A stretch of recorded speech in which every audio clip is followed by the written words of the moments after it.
के इलेक्ट्रिक सार्फिन के लिए अच्छी खबर आ गई। नेपरा की जानिब से कराची के लिए बिजली 4 रुपये 87 पैसे फी यूनिट सस्ती करने की मंजूरी दी गई है। इस पर बात करेंगे डॉन न्यूज़ के नुमाइंदे ताहिर शरानी से। ताहिर बताएगा कमी का इत्तला कब से होगा? जी देखिए, इस हवाले से नेपरा की जानिब से तफसीली फैसला और नोटिफिकेशन जारी किया जाएगा और कराची के बिजली सार्फिन को अक्टूबर के बिलों में ये रिलीफ मिलेगा।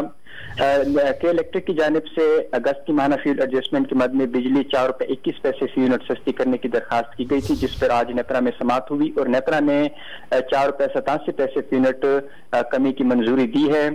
ताहम जो इतलाक होगा वो के इलेक्ट्रिक के लाइफ लाइन सार्फिन पर नहीं होगा। तकरीबन 8 अरब रुपए का रिलीफ मिलेगा कराची के बिजली सार्फिन को।